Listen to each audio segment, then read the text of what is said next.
Buenas noches. Casi una década después del inicio de la crisis vuelve a reactivarse la venta de viviendas y la firma de hipotecas avanza hacia porcentajes razonables, aunque ni de lejos al nivel de que se contrataban en plena burbuja inmobiliaria. Dicen que de los errores se aprende y en el programa de hoy nos planteamos si esto es cierto. Y como siempre buscamos distintos puntos de vista. Por ejemplo, cómo han variado las nuevas hipotecas respecto a las que se firmaban antes. Esas mismas que introducían un suelo que impidió que bajase la hipoteca de miles de clientes de bancos. ¿Cómo se recuperan las entidades bancarias de una crisis de credibilidad que minó profundamente la confianza de los clientes en ella? No culpamos solo a los bancos, cuya actuación, entonces lo van a ver, ha sido contestada y una otra vez por los tribunales, sino también buscamos nuestra responsabilidad como consumidores. Nosotros, que miramos la fecha de caducidad de un yogur, firmamos alegremente préstamos de cientos de miles de euros sin saber realmente lo que estábamos firmando. Hoy hacemos un recorrido por las nuevas hipotecas, los códigos de conducta adaptados por los bancos y la confianza de los clientes en ellos, nuestra cultura financiera y el problema de los desahucios. En definitiva, si en esta materia hemos sabido sortear o no aquella piedra en la que tropezamos. Hoy en 90 minutos, nuevas hipotecas, misma piedra. Comenzamos. Tengo aquí un producto que te puede ser rentable. Ese producto era las preferentes. Y el director me dijo: Juan, este dinero no lo puedes sacar de aquí. Aquí lo que te encuentras tú es con una impotencia terrible porque no te escuchan, no te dan soluciones. Es fraude porque un señor que va a su sucursal bancaria con los ahorros de toda su vida, pregunta por ese depósito a plazo fijo, desde la sucursal bancaria le están proponiendo un producto totalmente diferente. Meter a alguien en un juego donde el cliente realmente no conoce las reglas del juego. Una seguridad económica para tu vida que realmente de repente pues se fuma totalmente de tus manos. Ha sido un poquito así como la historia de David y Goliat, ¿no? Se ha hecho justicia, ¿no? Que nos están cobrando una cláusula suelo que no teníamos contratada. Detectamos que nos estaban cobrando unas comisiones, ¿no? Y el acuerdo que teníamos con el banco era que no nos cobraran comisión. Son cláusulas predispuestas en el contrato que no son informadas y que además limitan los beneficios del consumidor. De eso en algún caso se nos acusa de que el nivel de información no fue suficiente. En todo caso yo tengo que decir que el nivel de información lo marca la ley. En la mayoría de los casos nosotros dimos la información adecuada. El grado de asimilación de la información en algunos casos no fue correcto. Y voy a seguir luchando contra esta gente hasta que devuelvan todo lo que tengan que devolver.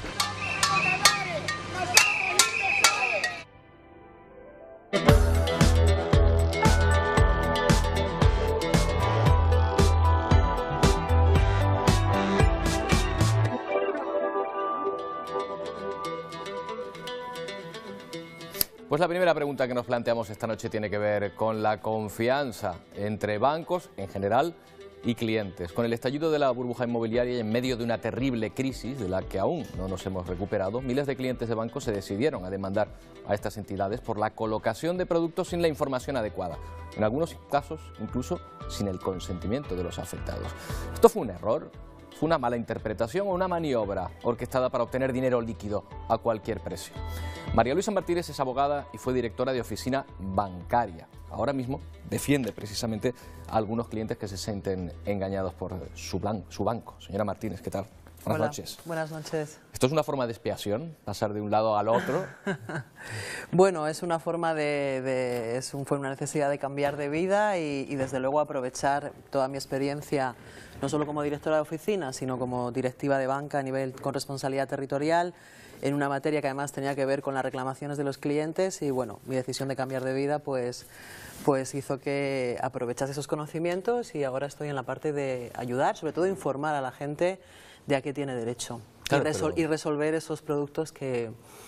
Hablemos de aquella vida en primero, porque usted fue testigo directo de lo que se ofrecía a los clientes en aquel momento. ¿Alguna vez tuvo que vender algún producto de este tipo o participar en la venta de productos que a lo mejor después resultaba que no eran del todo? Yo en mi caso es verdad que directamente no, pero es cierto que se vivió en la entidad donde yo trabajaba y creo que en todas las entidades no se puede personalizar Yo creo que un error en la consideración del perfil de los clientes. Al final se hacía una banca de productos, los bancos diseñaban productos y esos productos tenían que ser vendidos y tenían que ser colocados. Y en muchísimas ocasiones, y yo creo que es un hecho que todos hemos podido constatar por lo que hemos visto en la información, incluso por gente cercana, el banco en la crisis se aprovechó de la confianza de los clientes en su propio beneficio, ¿no? O sea que sí hubo un exceso o una falta de realmente entender que detrás de cada producto que se colocaba había unos ahorros, había una familia, había unas expectativas, y yo durante muchísimo tiempo atendía a clientes y ahora también lo hago, donde la frase que más repiten los clientes es: esto no es lo que me dijeron, porque al final había una base de confianza. Claro, y la gente contrataba lo que el empleado de banca en ese momento le decía, y lo contrataba con las características que el empleado le decía. Alguien a veces a quien consideraban su amigo en un momento dado. ¿Usted cree que esto fue una decisión orquestada? Es decir, vamos a tratar de captar todo el líquido que podamos al margen de perder la confianza en un futuro más o menos lejano de nuestros clientes. Yo creo, no puedo juzgar la intención de alguien que no soy yo, ¿no? Pero es cierto que al final el resultado fue ese. Al final el resultado fueron campañas agresivas de productos donde muchos clientes se vieron afectados, ¿no? Y uno puede no tener razón, pero está claro que cuando ha habido productos que han estado en los medios de comunicación donde miles de afectados dicen lo mismo: no me informaron correctamente, esto no es lo que me dijeron, está claro que no se hizo bien por parte de la banca, y eso es un hecho. En la siguiente parte de su vida laboral, usted defiende a muchas de estas personas. ¿Usted cree que estas personas firmaron realmente cosas que no sabían que era lo que firmaban realmente? ¿O de alguna forma les cegó la posibilidad de sacar un rendimiento a sus ahorros mayor de que cualquier otro lugar? Yo creo que fue un cúmulo de circunstancias. Vivimos una época donde todo valía, había una barra libre de casi todo, ¿no? Incluso del consumo, la financiación. Pero lo cierto es verdad que al final a una persona le puedes contar qué condiciones tiene su producto y cuáles son las características, pero eso no significa que lo entienda. Y al final la obligación de la banca no solo es informar, sino asegurarse de que la persona ha entendido las consecuencias que tiene para él eso que está firmando. Yo le puedo decir a un cliente que su hipoteca va a tener un mínimo del 2,75, por ejemplo, ¿no? Pero le estoy diciendo que va a firmar un préstamo a tipo variable. ¿Realmente el cliente ha entendido que su hipoteca nunca va a ser variable en todas las circunstancias, sino que va a llegar un momento en que va a pagar un mínimo, con lo cual está firmando una hipoteca tipo fijo mínimo, no está firmando una hipoteca tipo variable? Ya lo ha dicho el Supremo, no se trata solo de informar, sino de que asegurarse de que el cliente entiende las consecuencias de ese producto. María Luisa, ¿y cree que ahora lo estamos entendiendo en general? Yo desde luego atiendo muchísimas consultas relacionadas con temas bancarios. Noto a la gente una necesidad de informarse, sobre todo de aprender de los errores, y casi todos los clientes me dicen pues que aquello lo firmaron porque era lo que había que hacer, comprarse una casa, las hipotecas se daban con muchísima facilidad, y hoy en día pues ven que no sabían lo que firmaban, que realmente no prestaron detalle a lo que... Porque además una hipoteca se firma para 30 años. La gente veía que en ese momento se podía pagar o la podía pagar, el banco te daba la hipoteca. Pero ahora la gente está siendo consciente de que les faltó información, y yo creo que se está aprendiendo de eso. Y yo siempre lo digo, lo importante realmente es la información. Quédese con nosotros, María Luisa, que vamos a seguir hablando de estos temas, pero antes vamos a hacer un pequeño repaso a lo que ocurrió entonces, porque multitud de pequeños ahorradores se convirtieron en accionistas de los bancos, por ejemplo, durante la crisis. Ellos ni sabían que con aquellos productos que estaban contratando bloqueaban sus ahorros, ni que prácticamente renunciaban a recuperar el capital invertido. Desde 2013 los tribunales se han colapsado con las demandas de quienes quieren recuperar su dinero, porque aseguran no se les informó del tipo de producto que era ni del riesgo que corrían. Un reportaje de Alicia Suárez. Deuda subordinada, valores del Santander, bonos del Banco Popular, preferentes, acciones de Bankia, emisiones de deuda que colocaron los bancos y han dejado a millones de afectados en toda España.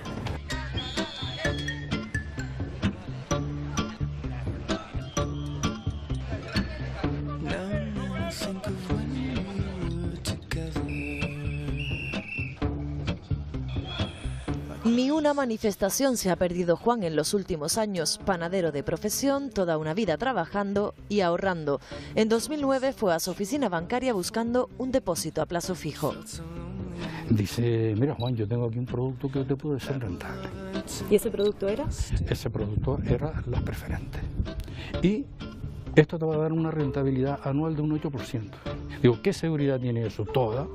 muy seguro, tan seguro como que detrás de esto está el gobierno de España, está el Banco de España, está el mercado de valores, está el CNMV, todo lo que tú quieras. Los bancos nunca han perdido dinero, Juan.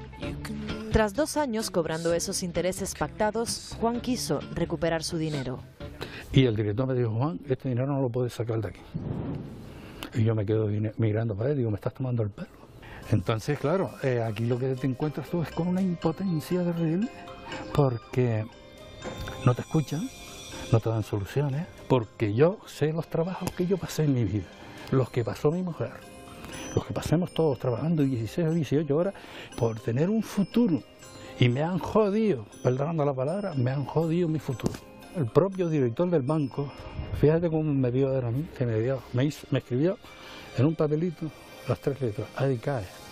Es fraude porque un señor de 65 o 70 años que va a su sucursal bancaria con los ahorros de toda su vida, pregunta por ese depósito a plazo fijo, desde la sucursal bancaria le están proponiendo un producto totalmente diferente. En septiembre ganamos la demanda colectiva contra las preferentes de la Caja Insular de Canarias, que estaban en Valencia, o sea, se ha ganado también. Y ahora ha quedado vista para sentencia la de preferentes de Caja Madrid, que agrupaba en torno a los 1.200 afectados. Los que no iniciaron acciones legales y prefirieron negociar con la entidad se vieron envueltos en un segundo problema. Todos los que tuvieron en su momento participaciones preferentes tienen ahora o han tenido acciones de Bankia, pero como consecuencia de un canje forzoso. Otro caso diferente es el de las acciones Bankia, es decir, aquellos que compraron acciones pero en la UPV, es decir, en la oferta pública en suscripción. ¿Compraste, Juan, también acciones en la salida a bolsa en el año 2011? Compré acciones de Bankia para mi mujer y para mí.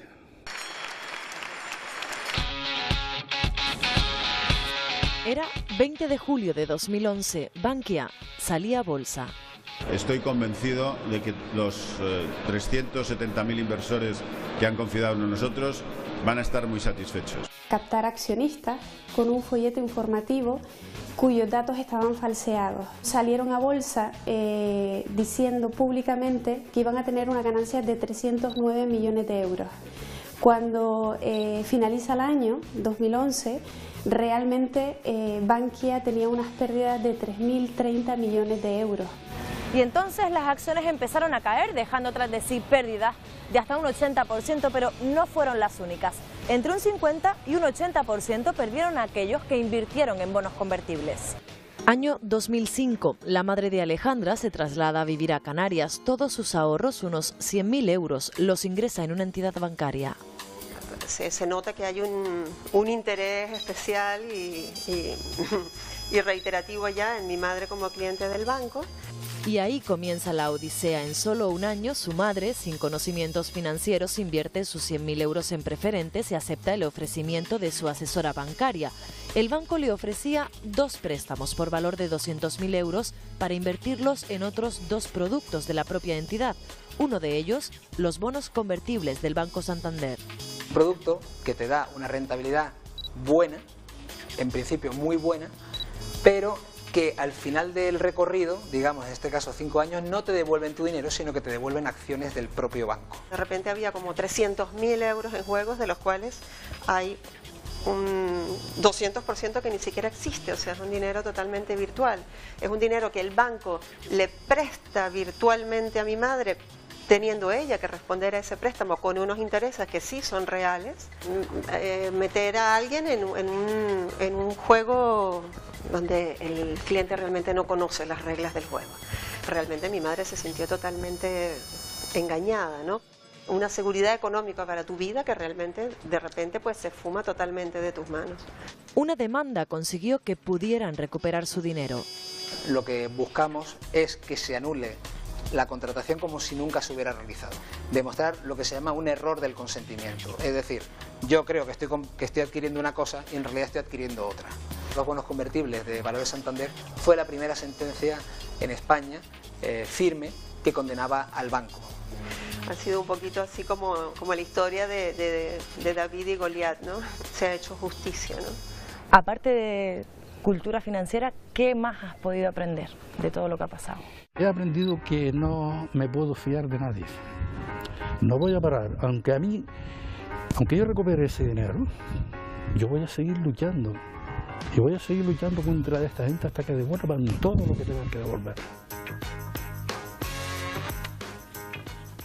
Bueno, en este reportaje hemos visto dos casos concretos, pero hay que decir que según las estadísticas del Departamento de Conducta del Mercado, efectivamente Bankia es el banco con más reclamaciones aquí en Canarias. En el conjunto del Estado, por temas de cláusula suelo, son CaixaBank, Unicaja y Banco Popular.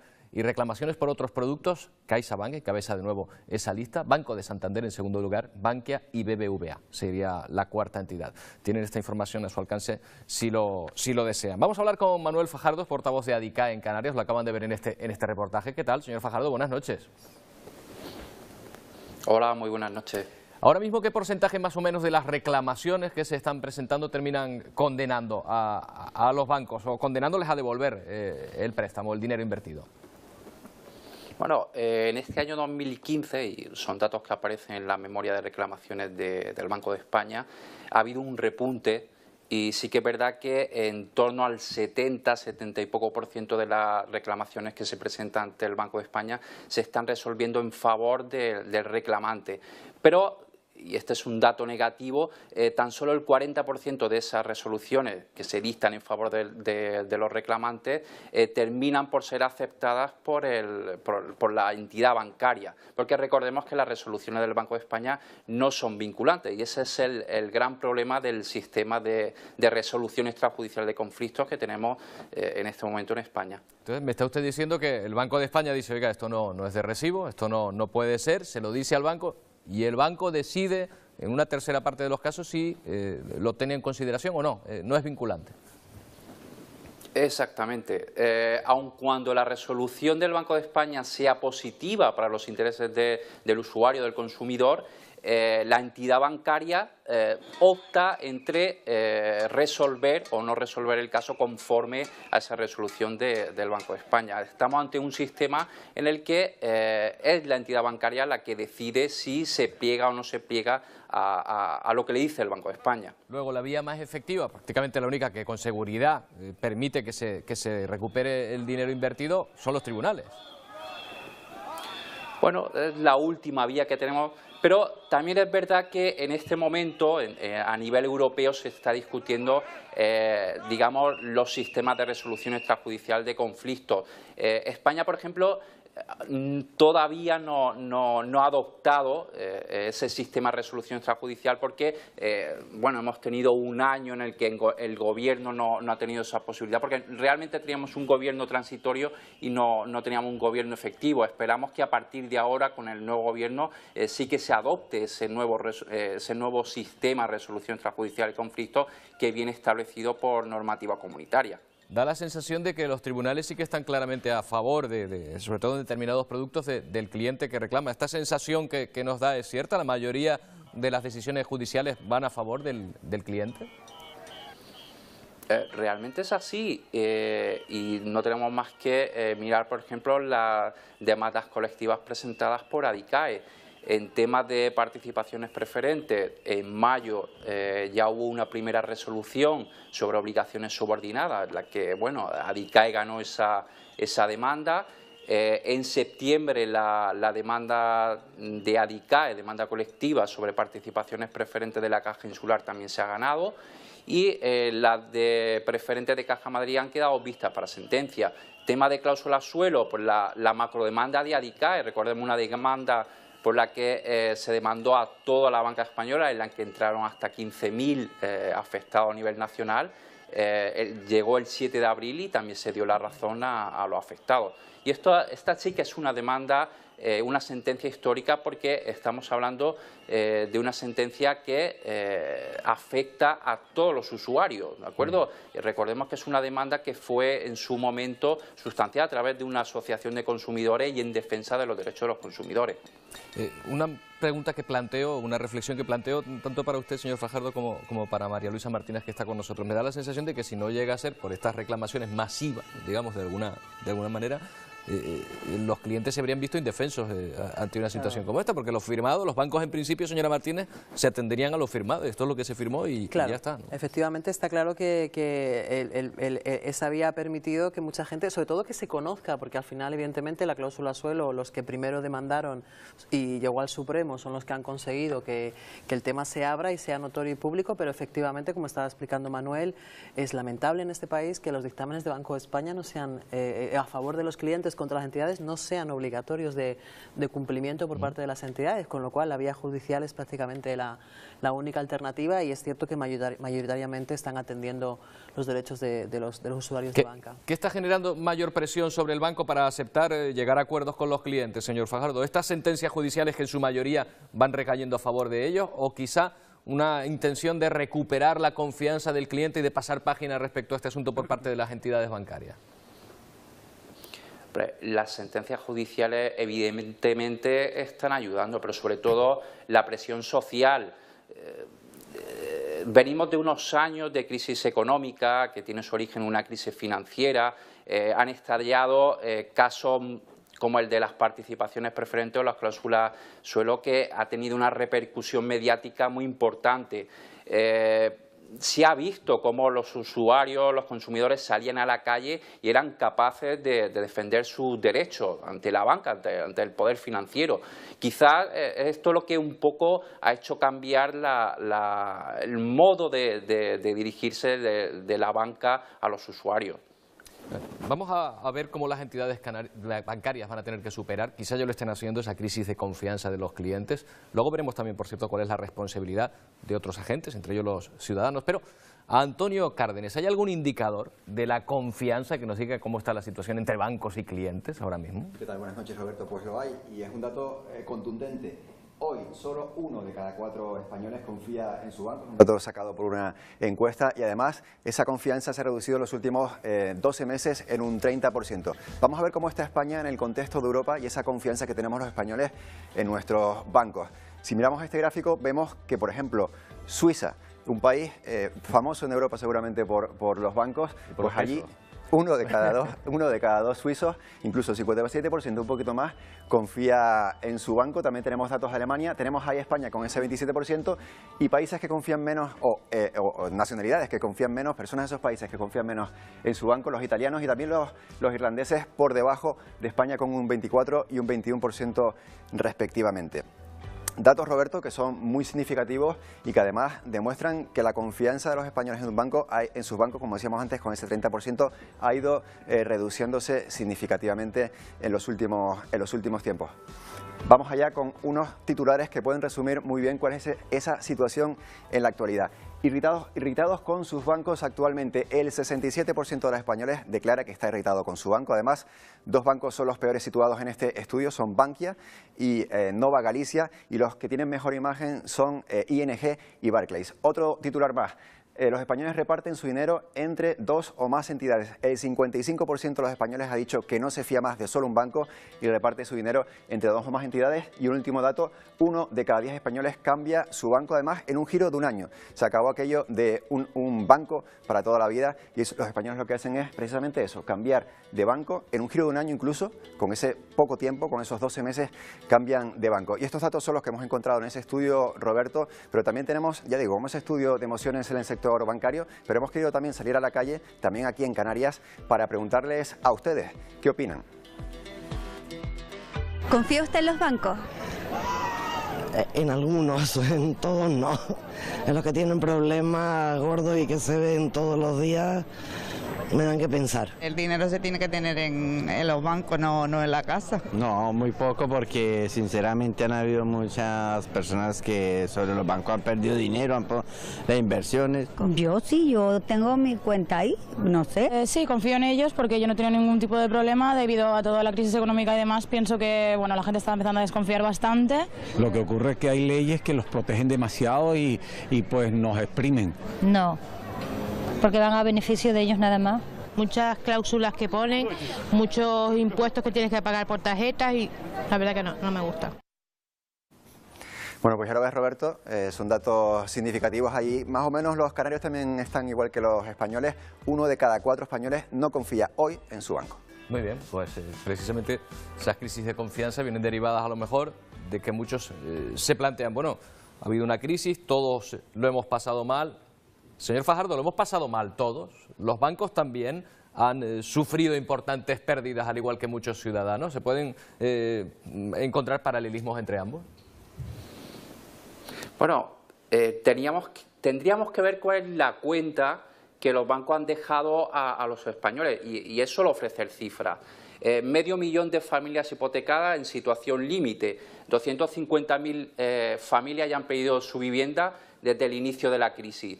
Más de 1 millón de familias españolas afectadas por el fraude de las participaciones preferentes, obligaciones subordinadas y otros productos tóxicos de ahorro. 470.000 familias afectadas por el fraude de Fórum Filatélico, Afinsa, Arte y Naturaleza. Más de 2 millones de familias afectadas por cláusula suelo. La banca se ha embolsado en torno a entre 5 y 7.000 millones de euros, y una familia española de media está pagando en torno a los 1.800 euros de más cada año. A eso tenemos que sumar la subida de las comisiones bancarias, que de media en los últimos 5 años ha subido en torno a un 185%, mucho más que la media de los países de la Unión Europea. Además, pagamos más por un servicio financiero que es más deficitario, porque si, por ejemplo, vamos a hacer un ingreso en una entidad bancaria o nos invitan a que lo hagamos a través del cajero, o nos restringen un horario a una hora determinada. Bueno, esa, digamos, que un poco la cuenta que nos ha dejado la entidad bancaria en estos años de crisis económica y crisis financiera. Claro, porque los ciudadanos, evidentemente, María Luisa, pueden pensar, oye, no estamos en la misma, aunque evidentemente un banco es mucho más poderoso, pero no podemos decir, oye, es que estamos sufriendo todos, por lo menos, ¿no? No, yo creo que, bueno, y además evidentemente los bancos han sabido sacar rédito, y aunque ha sido y sea duro para muchas familias, han sabido sacar rédito de la crisis, pues con comisiones que antes no se cobraban, la famosa comisión de reclamación de posiciones deudoras, que mucha gente que no pagaba su recibo y su hipoteca pues la tenía ahí y aplicada varias veces en el mes, pero también es verdad que yo creo que los bancos, si se han puesto un poco en la reflexión de qué estamos haciendo, es cuando han empezado a valorar una cosa que se llama el riesgo reputacional. O sea, realmente yo creo que hasta el momento en que no han valorado, oye, podemos salir indemnes de esto, podemos no hacer caso a lo que dice Banco de España, pero hay una cosa que se llama riesgo reputacional, y eso al final es dinero. Una crisis de reputación y de credibilidad. Efectivamente. Que tienen ahí. Voy a terminar, señor Fajardo, con una pregunta que voy a trasladar a la mesa durante toda la noche. ¿Hemos aprendido algo de esa crisis? ¿Usted cree que de esa experiencia dura respecto a la relación bancos y clientes hemos aprendido algo, o volvemos a cometer errores parecidos? Yo creo que sí, que hemos aprendido cuanto menos si no somos capaces de entender un contrato bancario, cuanto menos tomar la precaución de que un profesional pueda revisar ese contrato bancario. Creo que los usuarios, los consumidores, y con carácter general, son más precavidos a la hora de negociar con la entidad financiera, pero es necesario mucha más educación financiera. Señor Fajardo, muchas gracias por habernos atendido. Buenas noches. Buenas noches, gracias a vosotros. Antonio Salazar, ¿qué tal? Buenas noches. Buenas noches, Roberto. Antonio Salazar es director de la Gaveta Económica, pues lo conocen, periodista, colaborador de esta casa, especialista en periodismo económico, ¿se puede decir así? Sí. O en información. A mí lo de especialista me gusta tan poquito. O en información económica. Sí. Hay una reflexión, también muchos ciudadanos hemos firmado hipotecas de cientos de miles de euros sin preocuparnos realmente mucho más de que cuánto nos tocaba pagar cada mes. Nos faltaba cultura financiera, nos sigue faltando cultura financiera. Te iba a decir que faltaba y falta cultura financiera, eso es evidente. Lo que pasa es que tampoco se puede improvisar esa cultura financiera, y no pasamos de un año donde no sabemos nada a uno en el que lo vamos a saber todo. Entre otras cosas, en el propio discurrir del programa hemos comprobado la cantidad de productos distintos que son analizados luego bajo el mismo paraguas, y desde luego cada uno tiene peculiaridades con respecto a otros, ¿no? Y creo que es complejo, y de esa complejidad pues nacen algunos avispados que efectivamente hacen negocio de ese desconocimiento. Pero a lo mejor esto es algo habitual. En nuestro entorno en Europa a lo mejor los ciudadanos tampoco sabemos demasiado en general, y yo ahí me incluyo lo que firmamos, o no, o también ahí somos excepcionales en España. No, digamos que esa incultura financiera yo creo que es una peculiaridad española, porque hasta tomar decisiones, eso lo vemos, por ejemplo, cuando vemos el número de vivienda en propiedad, ¿no?, en la Unión Europea. Todos los países no se comportan bajo el mismo patrón, unos tienen una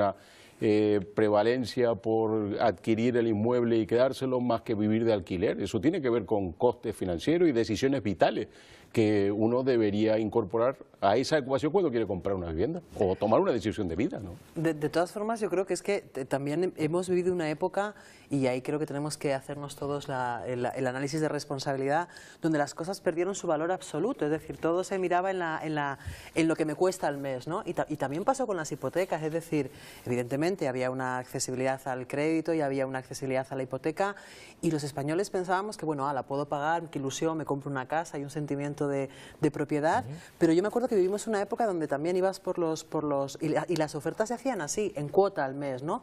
Y tú le preguntabas a alguien cuánto le había costado su televisor, y la gente no sabía responder, pago 30 euros al mes, o cuánto le había costado su coche, me lo han dejado en 150 euros al mes. O sea, perdimos el sentido del valor absoluto de las cosas en ese abanico de financiación tan amplio que había para prácticamente todo, ¿no? Yo creo que ahí hay una responsabilidad crucial, que es la de los bancos centrales en un momento determinado, que deciden inyectar el mercado monetario de liquidez. Había tanto dinero que primero se atendieron cosas que parecían más razonables y terminan distorsionando todo el sistema hasta llegar a ese punto donde lo importante al final es que tú lo puedas pagar mensualmente y no el valor de las cosas. Efectivamente, hay una distorsión, a eso es a lo que se dedican los bancos centrales. Digo como consecuencia, no como causa, porque ellos, obviamente, la función no es distorsionar el mercado monetario. La función del Banco Central es mantener la estabilidad de los precios, por ejemplo, en la zona euro, ¿no? Pero esto es lo que provocó que hubiese muchísimo dinero, que los bancos estuviesen, pues eso, llamando a final de año a clientes a ofrecerles productos que probablemente no necesitaban, a empresarios a los que le decían, oye, ¿por qué no acometes un proyecto de inversión ahora que las cosas van bien? Bueno, terminan distorsionando todo el sistema de precios. Y sin precios no hay economía posible. Esto es lo que vivimos en aquel momento y que no ha cambiado excesivamente, a mi juicio, en este actual. Pero miren, con esto de la cultura financiera, que ya hay personas que son conscientes de este problema, instituciones, y trabajan para solucionarlo. Vamos a hablar con Federico Rodríguez, el jefe del Departamento de Matemáticas y profesor de Educación Financiera en el Colegio Casa Azul de la Orotava. Señor Rodríguez, ¿qué tal? Buenas noches. Buenas noches, Roberto. ¿Quiénes son sus alumnos? Bueno, en nuestro centro impartimos educación financiera a los alumnos de secundaria, y estos a su vez los imparten mediante talleres a los alumnos de educación primaria. ¿Qué les enseñan? ¿Lo que es una hipoteca? ¿Temas así complicados o no? ¿O son cuestiones más básicas? Bueno, empezamos con cosas básicas en los niveles inferiores, pero ya luego son las mismas incertidumbres que tienen los alumnos los que nos hacen avanzar, porque ellos son los que nos proponen las dudas que tienen. ¿Son conceptos sencillos o hay que ponerse a estudiar, mucho?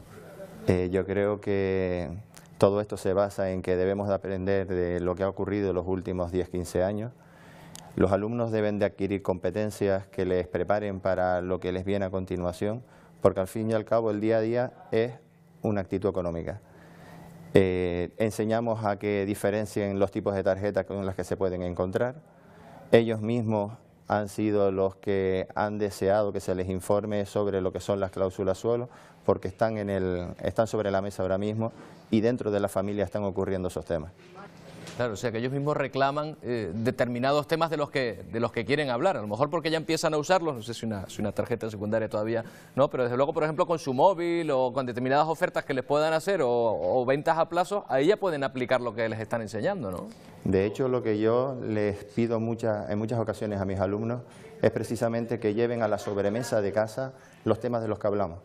Con este tipo de argumentos han venido padres a agradecernos al centro que les hayamos informado acerca de las cláusulas suelo, porque han puesto las manos en el asunto y les ha correspondido alguna devolución que ha supuesto una alegría. O sea, señor Rodríguez, que es el hijo, o en este caso los menores de la familia que estudian en su centro los que llevan a casa, dicen, papá, mamá, oye, tenemos que resolver este asunto porque nos está costando dinero.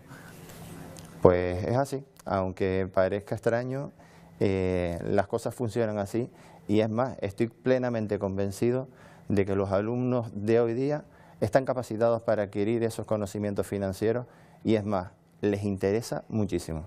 Claro, a lo mejor no se trata de detalles solo técnicos, sino a lo mejor una cuestión conceptual. Se lo pregunto a usted y lo traslado también a la mesa, de enfrentarse a determinadas cuestiones que no son tan sencillas como decir cuánto me toca pagar a final de mes y ya está, y no me pregunto nada más, ¿no?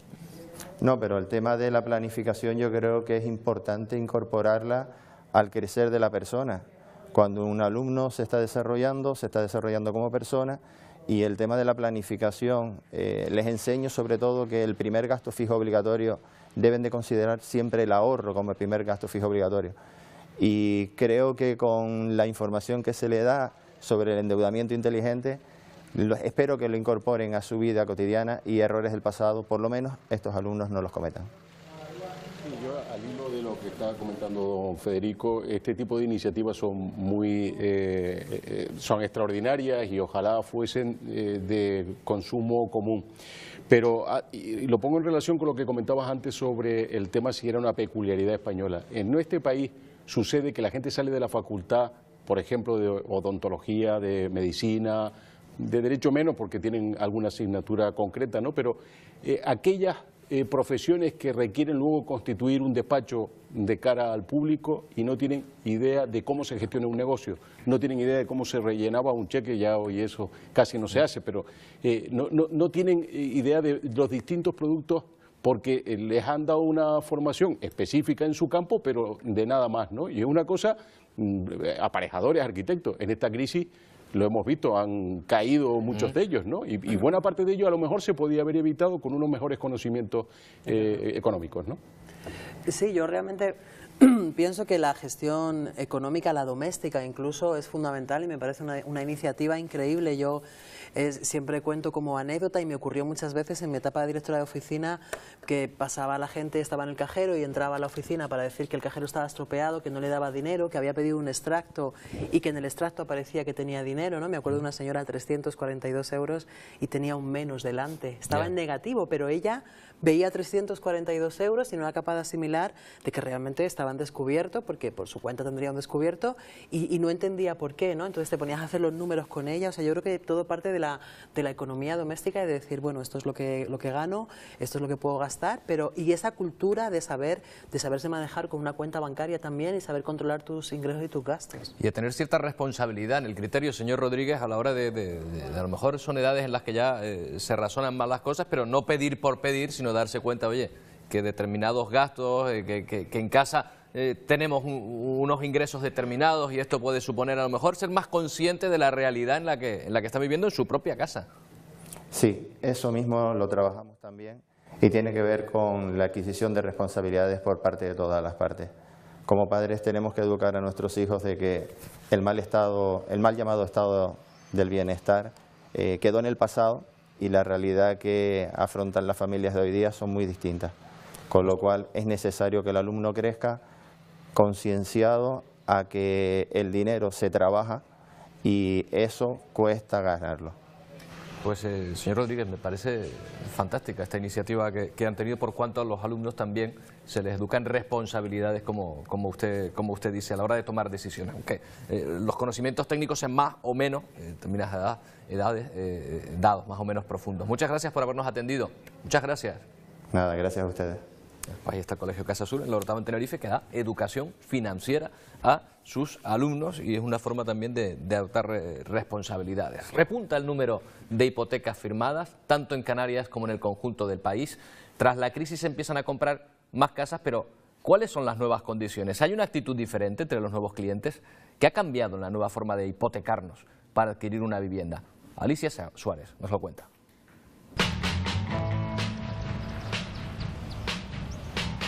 En todo el 2015 se firmaron 371.000 hipotecas en toda España. Casas terreras, pisos, fincas, si lo comparamos con el año pasado, en todo el 2016 el número de hipotecas ha aumentado en un 13%.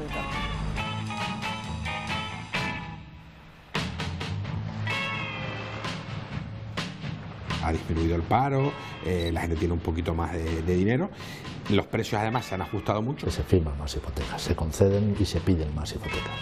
También en Canarias, tras el máximo histórico de 2006, el número de hipotecas firmadas fue disminuyendo paulatinamente. El punto de inflexión lo encontramos en 2014.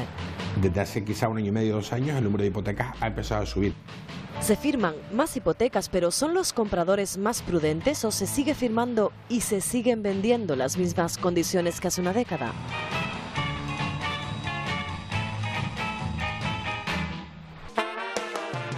Algunos consumidores que se hipotecaron durante la burbuja inmobiliaria aseguran que les faltó información. Paco firmó su hipoteca en 2005 y 9 años después saltó la alarma. Detectamos que nos estaban cobrando unas comisiones, ¿no? Y el acuerdo que teníamos con el banco era que no nos cobran comisión. Y ahí fue cuando detecta Noelia, la abogada, detecta que nos están cobrando una cláusula suelo que no teníamos contratada. Lo recuerdo perfectamente, tenía el Euribor más el 0,75. Pero en el cuadro de amortización que me traía, el tipo de interés rondaba el 3. Fui a hablar con el banco, le llamaba por teléfono y eso, bueno, le preguntaba, oye, ¿cómo es posible que a mí no me baje la hipoteca y tal? Y veo que todo el mundo por ahí que están bajando los intereses y no me baja la hipoteca. Y entonces me decían que tenía la cláusula suelo. ¿Por qué no incluir en las hipotecas un pequeño derivado financiero que ante la previsible bajada de tipos de interés permitiera que el cliente no se beneficiara y que así lo hiciera el banco? Te digo, me había preocupado demasiado porque entendía que seguramente era normal.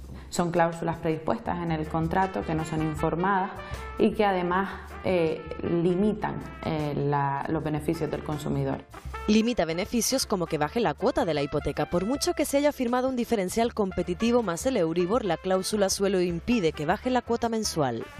Presentando un escrito al Departamento de Atención al Cliente, dando la oportunidad a la entidad de solucionar la situación antes de llegar a la vía judicial, pero hicieron oídos sordos, pues al final tuvimos que presentar una demanda. Y ese mismo día el banco reconoció su error y le devolvieron lo cobrado de más por las comisiones de la cuenta asociada a la hipoteca y por la cláusula suelo. El 9 de mayo de 2013 entra en escena el Tribunal Supremo, que declara nulas unas cláusulas suelo. Pero en un acto de equilibrismo favorable a la banca, impide la devolución de las cantidades cobradas indebidamente.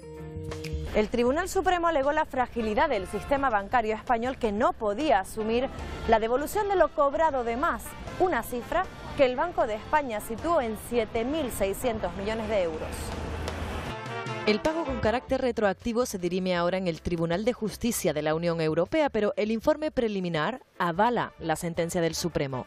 El abogado de la Unión dice que no, que solo se debe pagar a los hipotecados desde el año 2013.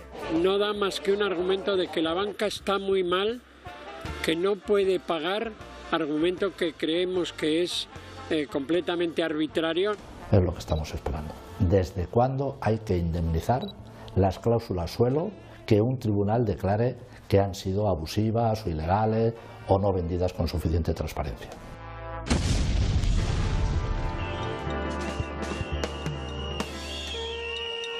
¿Nos falta educación financiera en general a la sociedad para que no nos pasen cuestiones como estas? Sí, yo creo que sí. También es, como te digo, es culpa mía, ¿no? No haberme preocupado de aprender un poco más, que ahora ya a raíz de todo esto sí que he buscado información. Los clientes, lo que yo creo que son cada vez más conscientes de que deben informarse previamente, que para eso está el banco, para que les informe de todo. A mí se me enciende la bombilla y digo, ¿y yo tendré eso de la cláusula suelo? Y fue entonces cuando yo me acerqué al banco a preguntar, que me dijeron que sí. Vamos, que por defecto todos los préstamos hipotecarios tenían cláusula suelo. Tras 10 años pagando su hipoteca, Hanan descubrió otras condiciones que no le habían sido informadas cuando firmó. Yo de hecho pensé que tenía el Euribor y de repente me entero que tengo el IRPH. El IRPH es un tipo de referencia que se halla a partir de la media a la que las principales entidades y bancos comercializan los préstamos hipotecarios, el tipo de interés que ellos usan. El tipo de interés que está relacionado con el IRPH es más alto y ahora tenemos unas sensibilidades particulares con los temas hipotecarios. IRPH y Euribor son dos tipos de interés distintos. El Euribor alcanzó su punto álgido en 2008, superando el 5%. Comenzó entonces a caer en picado hasta situarse a día de hoy en mínimos históricos, en valores negativos. El IRPH llegó a su punto más alto también en 2008. Su tendencia, mucho más estable, viene marcada por cifras muy superiores al Euribor. ¿Llegaron en algún momento a defender las condiciones que habían incluido en tu préstamo hipotecario? Sí, que era algo bastante normal y era un acuerdo al que se había llegado al principio, que no entendían cómo yo ahora rebatía unas cláusulas a las que yo había aceptado, pero claro, que había aceptado ignorando lo que eran. Tiene que haber un doble control de transparencia. Por un lado es que sepan qué tipo de interés tiene y por otro lado que conozcan el funcionamiento de ese tipo de interés. Y de eso en algún caso se nos acusa de que el nivel de información no fue suficiente. En todo caso yo tengo que decir que el nivel de información lo marca la ley. Y supongo que en todos los casos o en la mayoría de los casos nosotros dimos la información adecuada. Otra cosa es que efectivamente puede haber términos que son más o menos controvertidos, más o menos complejos y probablemente el grado de asimilación de la información en algunos casos no fue correcto. Tras presentar un escrito al banco, este accedió a cambiar las condiciones de la hipoteca de Hanan. Quitarme la cláusula suelo y cambiar el tipo de interés a un tipo de interés fijo. ¿Te interesaba por tener a lo mejor una estabilidad en cuanto a esa cuota, no? Si yo cambio el IRPH, probablemente tendría el Euribor. El Euribor más un diferencial. Ahora mismo pagaría un poco menos, pero yo no sé cómo va a fluctuar el tipo de interés. Los tipos de interés tan bajos que tenemos ahora podrían subir y la gente está apostando por tranquilidad y paga un poquito más, pero está más cómoda. ¿Qué he aprendido yo? A no confiar tanto, a saber cuáles son mis derechos. Que hay que asesorarse previamente. A formalizar un contrato, a contratar un servicio. Te da rabia de que confías en personas, confías en un sistema.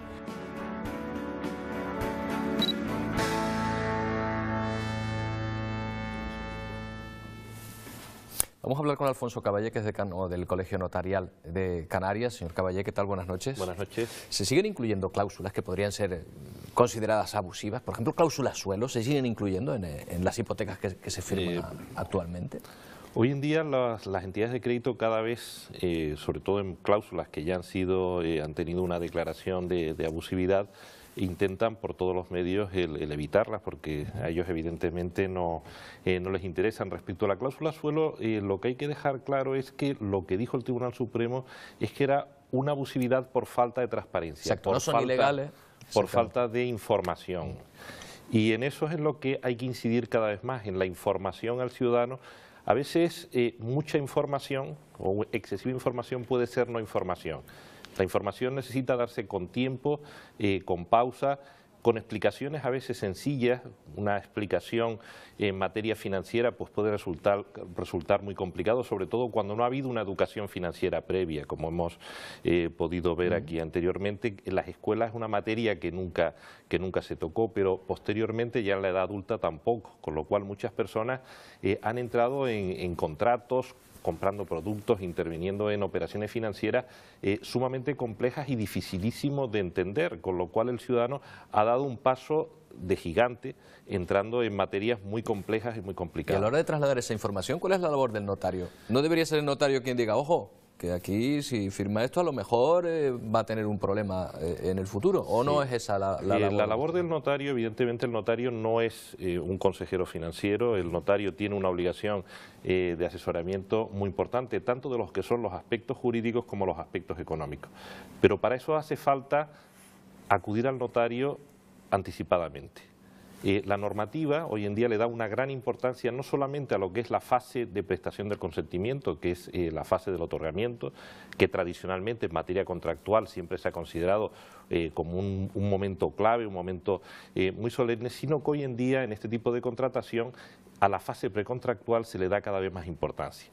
Si no ha habido una información adecuada en la fase precontractual, aunque luego se tenga una información de calidad en el último momento, no con eso el contrato va a quedar perfecto, porque puede haber muchos clausulados que no queden incorporados.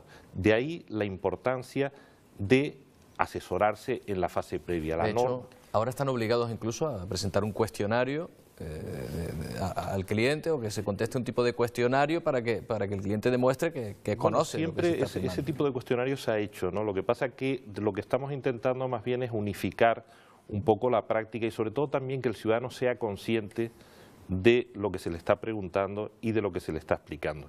Y a veces no basta simplemente dentro de una información muy amplia, sino que también es bueno escenificar determinados momentos en los que el ciudadano sea consciente de estas cosas. Pero hay dos aspectos fundamentales que a mí me gustaría destacar y que es necesario que funcionen mejor, y por ahí es por donde estamos intentando trabajar. El primero de ellos es la libre elección del notario. Si yo voy a ser asesorado, soy yo el que tengo que elegir a mi asesor. Y no el banco. Y no el banco. Es decir, yo tengo que ir a mi notario de confianza. Y no debo dejar que sea el banco el que lo elija. Evidentemente, si no conozco a ninguno, pues podré elegir cualquiera, todos son personas competentes y bien preparadas, pero es conveniente que yo vaya a mi notario de confianza, al que conozco, con el que he estado anteriormente, con el que tengo una cierta familiaridad y con el que puedo ir un día, 2 días, 3 días anticipadamente y hablarle con tranquilidad. Eso es muy importante, libre elección del notario. Y esa es una información que no siempre se ha dado desde las entidades de crédito y es necesario que se dé. Y luego también otro aspecto que es muy importante es esa fase precontractual. Yo debo acudir al notario, evidentemente puedo acudir el día de la firma, que es el mínimo, pero a mí la normativa prevé que en los días previos pueda acudir al notario, como mínimo en los 3 días anteriores a examinar el borrador. Si esa información no se le da al cliente anticipadamente, sino ya en el último día, evidentemente no puede dar marcha atrás. Por eso es muy importante y estamos intentando que se reciba esa información por parte del ciudadano. Acuda anticipadamente, las veces que haga falta, porque además de esa información también podrá derivar el que usted pueda tomar sus decisiones libre e informadamente y elegir otros productos. Dentro de cultura financiera también una forma de ver al notario de otra manera, de no verlo como un señor al que no vemos más que el día de la firma, sino a lo mejor acercarse a él y, digamos, en el buen sentido, utilizarlo, es decir, utilizar sus servicios, ¿no? Porque además es una información gratuita, es decir, te va a costar lo mismo, vayas el último día o durante una semana aparezcas todos los días. Es decir, que eso es importante que se sepa que es un derecho que tiene el ciudadano y además para el notario también es más cómodo dar esa explicación a solas y no el día de la firma en la que está el de la inmobiliaria, los señores del banco y una serie de personas que están, evidentemente son partes interesadas en un contrato que tienen sus problemas que son muy distintos del consumidor. Y yo creo que es fundamental, me parece muy interesante lo que está comentando, pero sobre todo también es fundamental que el que va a firmar una hipoteca o la persona que va a enfrentarse a esa firma no solo reivindique su derecho a ser informado de las condiciones, sino de los efectos. Y yo recomendaría eso, es decir, vale, usted me dice que estas son las condiciones de mi hipoteca, pero ¿eso qué significa? Explíqueme, ¿qué significa que tengo un tipo variable? ¿Qué significa? Porque en muchas ocasiones, y lo ha venido a decir el Supremo con la cláusula suelo, no basta con que estuviera en la escritura, porque estaba en todas las escrituras y por esa razón, firmadas ante notario, podría ser válida. El Supremo lo que ha dicho es que deben conocerse los efectos, o sea, el banco se debe asegurar de que esos efectos se conozcan, o sea, que la gente debe recabar información de los efectos que provoca esas condiciones a lo largo de la vida de su préstamo, por ejemplo.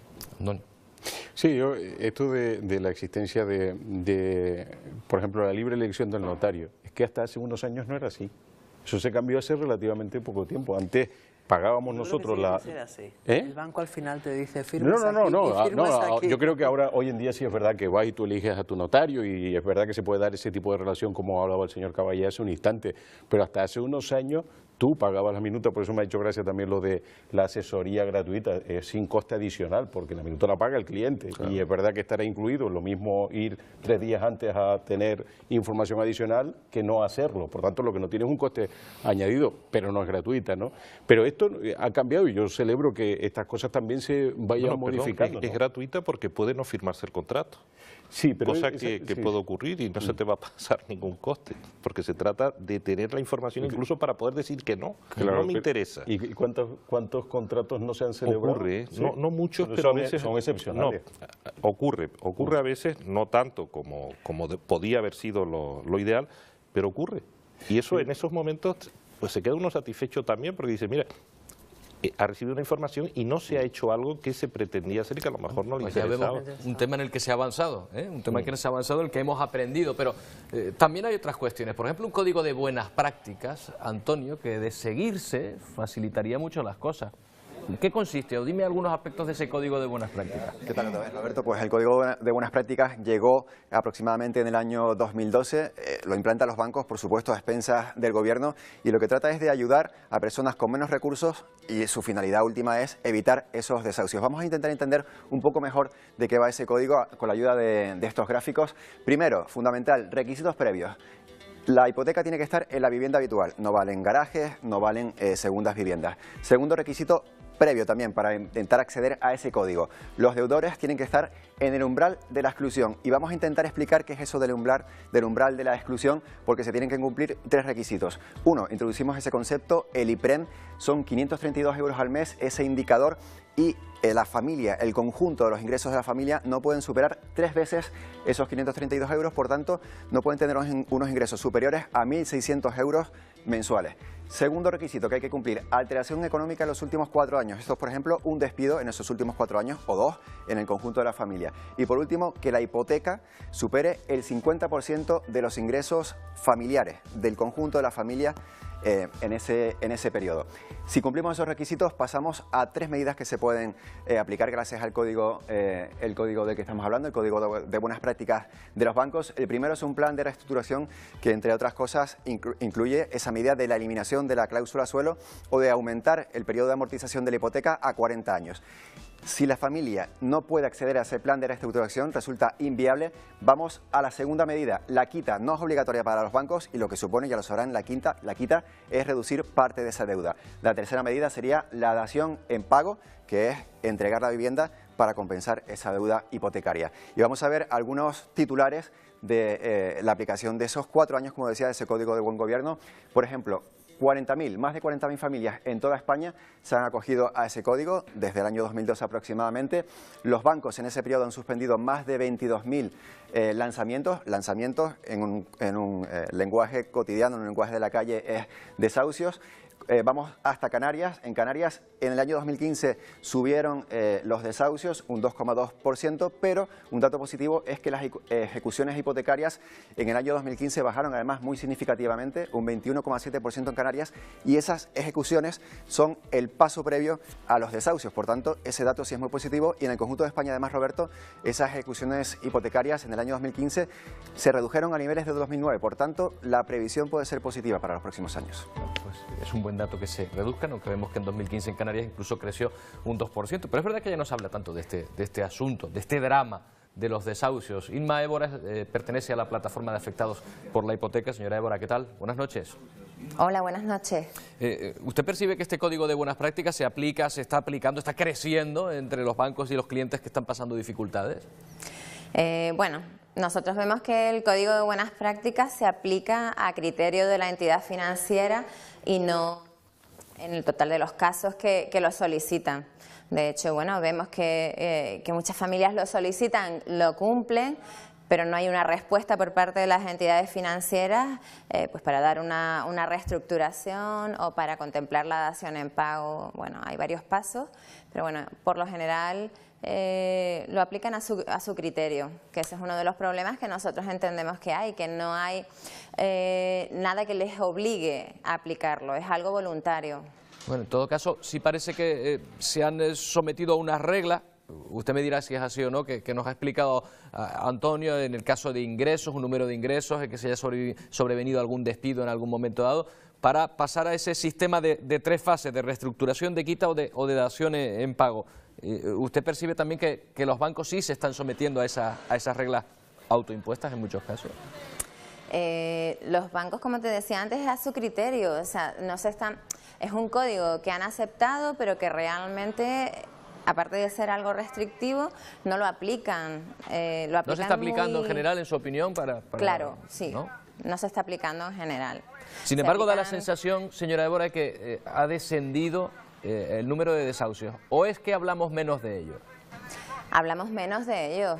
De hecho, esta semana nosotros intervenimos ahora en 2 desahucios de 2 entidades financieras diferentes.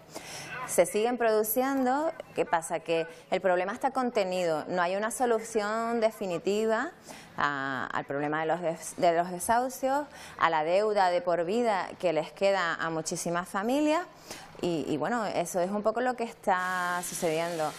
Entendemos desde nuestra plataforma, incluso percibimos que puede haber algún pacto de no agresión entre el gobierno y las entidades financieras, ¿no? Se está conteniendo el problema, pero no se ha dado una solución. Es verdad que en muchos casos se observa, lo hemos podido ver preparando estos reportajes, que se llegan a acuerdos con determinadas clientes, con determinados deudores, para, por ejemplo, no cobrar un interés o cobrarlo al mínimo, pagar un alquiler para que sigan manteniéndose en su casa, aunque ya no tengan la propiedad de esta. ¿Estas son, en su opinión, soluciones viables a esta situación? ¿O cree que habría que aplicar otra, como la dación en pago directamente y ya está? A ver, son medidas de segunda oportunidad, digamos. El alquiler social es una medida para que la familia no se vaya a la calle, porque no hay un parque de viviendas sociales aquí en Canarias, por ejemplo, no hay un parque de viviendas sociales pues suficiente para cubrir la demanda existente. Entonces, es una solución a la calle y la dación en pago no es la solución para todo el mundo, pero sí que es una medida de segunda oportunidad. Muchas familias pierden al firmar la dación en pago, claro, pero evidentemente se quedan sin una deuda que es imposible de pagar y condenados toda su vida a la exclusión social muchas veces, ¿no? Claro, la cuestión es que al dar la casa, si hay una dación en pago, pero no hay una sustitución de vivienda en algunos casos, lo que nos encontramos es una familia que ya no tiene un sitio donde vivir, ¿no? Claro.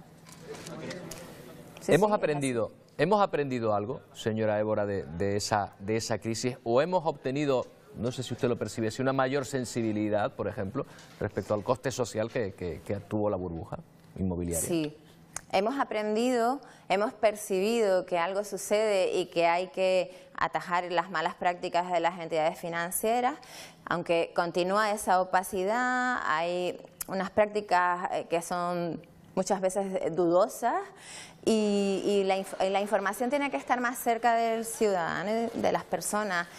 Mucha gente no tiene acceso a asesorarse a través de profesionales y lo que sí que nosotros entendemos que debería ser más libre esa información, no tener un coste tan importante para que todo el mundo pudiera acceder a ella. Y sí que entendemos que a pesar de que hay mucha más información, falta cultura financiera y falta muchísima información. Aún nos llega mucha gente a las plataformas que carecen totalmente de información y no saben lo que han firmado, ¿no? Señora Évora, muchas gracias por atendernos una vez más. Buenas noches. Muchas gracias. Volvemos a la cultura financiera, volvemos a algunos aspectos que tienen que ver con la información. ¿Ustedes están de acuerdo en que quizá habría que obligar de alguna manera a las entidades financieras a comprometerse a llegar a un acuerdo de este tipo, que termine en la reestructuración, en la quita o en la dación en pago? ¿O esto es algo inviable económicamente? Es decir, el coste que tendría también sería perjudicial para el sistema. Yo por mi parte creo que debería haber una mayor implicación de las instituciones. Quiero decir, al final es cierto que una hipoteca es un contrato y debe ser cumplido. Yo nunca voy a estar a favor, llevando la materia legal, de que una hipoteca no se cumpla, ¿no? Si efectivamente no se está satisfaciendo ese crédito y hay un bien en garantía, se ejecuta la hipoteca. Lo que no puede ser, en mi opinión, son dos cuestiones fundamentales: que eso provoque que la persona se quede sin casa, sin techo, porque se puede quedar sin casa, pero igual debería haber una obligación de un alquiler social, es decir, ya no es tuya, pero puedes vivir aquí a un coste que tú te puedas permitir. Eso es una solución a la que llegan muchos bancos, ¿no? También con y luego es fundamental, y esto es un ejemplo que lo hemos vivido y seguro que conocemos todos muchos casos. A mí me dieron una hipoteca, estoy poniendo un ejemplo, ¿no? A un ciudadano le dieron una hipoteca hace 8 años, porque el banco y las tasadoras, que mayoritariamente son de los bancos, que la casa valía 180.000 euros, y hoy, que no puedo pagarla, me dicen que ese mismo banco y esa misma tasadora me dicen que vale 90, con lo cual me la quitan por 90, pero todavía debo 170, no me ha dado tiempo a amortizar capital porque los intereses han estado durante años muy elevados, y eso me parece también tremendamente injusto. Y el banco no arriesga nada. Y me parece tremendamente injusto, pero al final, no arriesga nada. efectivamente, o sea, me quitan la casa y sigo debiendo dinero. Es muy injusto. Hay varios asuntos sobre esto que sí me gustaría subrayar. Primero, el coste. Efectivamente es implanteable que esto pudiera hacerse. España tiene un rescate financiero. En España se habla poco de este asunto, pero España vivió un rescate financiero provocado precisamente por la debilidad de su sistema financiero. Entonces, aquí tenemos un problema. Asumir la banca este tipo de cuestiones, esto lo dice además el Tribunal Supremo, ¿no? Y esto, la discusión con el tema de si cuándo se empieza o no a aceptar el tema de la cláusula suelo, es precisamente la viabilidad de los bancos. Y luego esta apelación sistemática a las instituciones, que las instituciones han sido copartícipes de este disparate. Primero, por lo que explicaba hace un ratito del Banco Central Europeo y su expansión monetaria y abaratamiento artificial de los tipos de interés. Segundo, el Banco de España supervisaba algunos de los productos de los que estamos hablando. La Comisión Nacional de Mercado de Valores tenía a su cargo la supervisión también de ciertos productos que estaban en el mercado. Es decir, estamos el retorno a la causa del trastorno. Es decir, todas esas instituciones que no han funcionado nunca, de forma milagrosa, de repente van a empezar a ser eficaces. Y añado, porque también se insinúa en este asunto de que hay que tener una banca pública que corrija pasados desmanes del sector financiero. El 70% de la actividad financiera en la época de la burbuja inmobiliaria estaba en manos de las cajas de ahorro. Bien, las cajas de ahorro no eran sino banca pública, no tenía accionistas. Es decir, y a mí hay que tener cuidado al abrir estos debates sobre pedir las responsabilidades, porque aquello que no funcionó antes no tenemos ninguna prueba de que vaya a empezar a funcionar a partir de ahora. Vamos a aprovechar que está el señor Caballé aquí. Sí, la verdad que es un tema muy, muy complicado porque afecta a muchos factores. Lo que sí es cierto y hay que aprender, hay datos objetivos entre el año 97 y el 2007, manteniendo un salario medio similar, los españoles se endeudaron un 800% más, que se dice muy pronto. Estamos hablando del año 2007, que fue el año en el que comienza la crisis. Sí es necesario, y ha sido necesario, y así la última normativa, que los propios bancos vuelvan otra vez, y de hecho yo creo que ya lo están haciendo, a dar el préstamo, pero con un asesoramiento no solamente de lo que son las condiciones financieras, sino también las condiciones económicas. Aspectos como el ahorro tienen que recuperarse, aspectos esenciales como los gastos imprevisibles, que los gastos imprevisibles no son tan imprevisibles, al final son muy previsibles, porque a lo largo de la vida las circunstancias ocurren, son muchas. Si yo tengo una cuota muy ajustada a mi sueldo, basta que ocurra la más mínima circunstancia en la que se produzca una pequeña variación, que puede ser las variables muchísimas, nos encontraremos ante una situación muy difícil. Este aspecto es fundamental, cada vez hay que cuidarlo más. Y también es necesario por parte del consumidor el mentalizarse que son contratos a muy largo plazo. Estamos hablando de contratos a 30 años. En 30 años las circunstancias pueden variar mucho, con lo cual es muy importante, antes de tomar una decisión de este tipo, el pensarlo bien, hacer una evaluación de la capacidad económica que tiene uno y meditarlo si dar o no dar este paso. Digo que vamos a aprovechar que está usted aquí para que nos hable del nuevo Euribor, que está por venir. Ahora Antonio es que por el tema del ahorro, que me parece interesantísimo. Rápidamente para dar paso al siguiente. Dilo. No, iba a decir que con los tipos de interés como están actualmente, el ahorro está completamente condenado. O sea, es muy difícil. Bueno, empiezan a aparecer los productos financieros de las entidades, otra vez prometiendo rentabilidades superiores a las que obtendrías en renta fija, por ejemplo. Y esto es consecuencia de tener artificialmente bajos los tipos de interés. Digo que si hemos aprendido algo durante la crisis ha sido a no confiar en que la situación financiera económica se vaya a mantener estable para siempre. Si usted tiene una hipoteca de interés variable con referencia al Euribor, vivió una subida de su cuota hace unos años y ahora está pagando mucho menos. Bueno, a partir de 2017 llega un nuevo sistema de medida. Entra en vigor el llamado nuevo Euribor. Vamos a ver en qué consiste.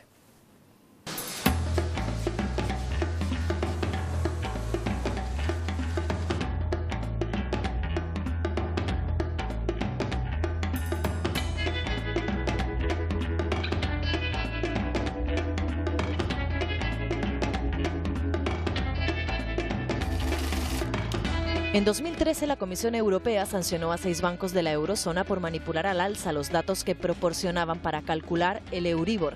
La búsqueda de la transparencia ha llevado a la Unión Europea a querer modificar ese tipo de referencia.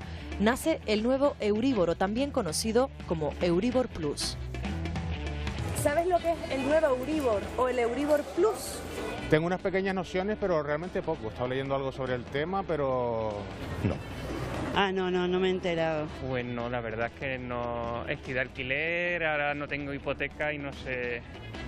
Un completo desconocido, pero realmente lo único que cambia es la forma de calcularlo. Hasta ahora el Euribor era la media a la que los bancos europeos estaban dispuestos a prestarse dinero entre sí.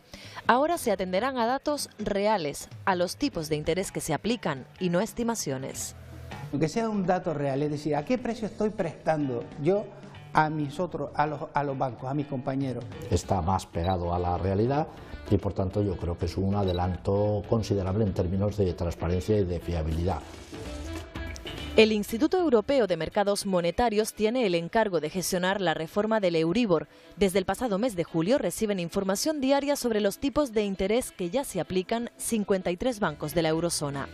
Supervisado, esta vez sí, por el Banco Central Europeo, lo que está haciendo el Instituto Europeo de Mercados Monetarios es haciendo pruebas y análisis de impacto del Euribor y la nueva metodología. La mayoría de los hipotecados lo que se pregunta es, ¿y ahora si sale el Euribor nuevo, me va a tocar ese Euribor nuevo? Probablemente si se aprueba sí, porque es el mismo Euribor. Lo que pasa es que la metodología de cálculo es diferente. A lo que va a afectar esperemos que nada. No debería ser lógico que como consecuencia de la sustitución del método de cálculo de un índice, una de las dos partes del contrato, sean los particulares, los ciudadanos o bien las entidades financieras, saliera perjudicado o saliera beneficiado. Está previsto que el nuevo Euribor empiece a aplicarse en el primer semestre de 2017. Bueno, y ya sé lo que se están preguntando todos, los mismos que nos estamos preguntando nosotros. ¿Me va a costar más el nuevo Euribor o me va a costar menos? ¿Voy a pagar más por el nuevo Euribor o no va a variar demasiado? ¿Cuál es su opinión al respecto? Yo creo que crucemos los dedos y que no pase nada, porque esto es un misterio. Ojalá, si se queda en algo parecido, será que se estaba funcionando bien. Lo que no tendría ninguna lógica es que ahora hubiera unas variaciones llamativas. Hombre, si se está prestando a tipo de interés negativo ahora, en teoría debería ser incluso, en teoría, si es interés real, debería ser incluso beneficioso o por lo menos llegar antes, ¿no? No sé, sí, yo creo que... cultura financiera es escasa, y además, efectivamente, es complicado, ¿no? A mí me da la sensación que, como siempre, tendremos que esperar a ver si afecta o no.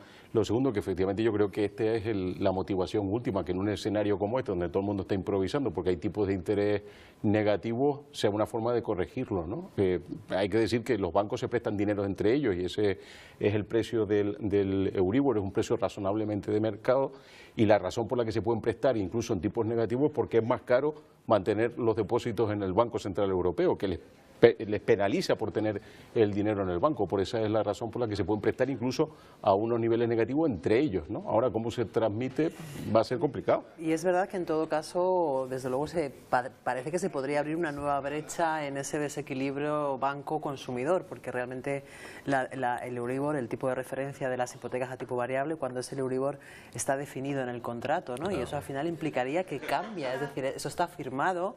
Y volveríamos a lo mismo, está firmado y depende qué definición se considere ahora, pues podría desde luego provocar un nuevo camino de conflicto o sea que si de repente ese nuevo Euribor resulta que empieza a encarecer las hipotecas, muchos dicen, oiga, yo no he firmado un nuevo Euribor, yo lo que firmé fue el Euribor, no habría que ver cómo está nueva. definido el Euribor en la escritura. Sí, pero yo creo que sí es verdad que han dicho que lo único que cambia es la metodología de cálculo, pero la herramienta sigue siendo la misma, supongo. Sí, al final es verdad que desde luego no nos deja tranquilos, no nos deja tranquilos este tema. Yo creo que... Bueno, es de formación profesional que ya, se empieza a ver las zonas por las que podría haber conflicto. Muchas gracias por habernos acompañado, por habernos ayudado a lograr un poquito más no sé si de cultura financiera o de conciencia, por lo menos, del gasto y de la importancia de lo que nos gastamos en algo tan importante como una vivienda. Gracias por habernos acompañado. Buenas noches.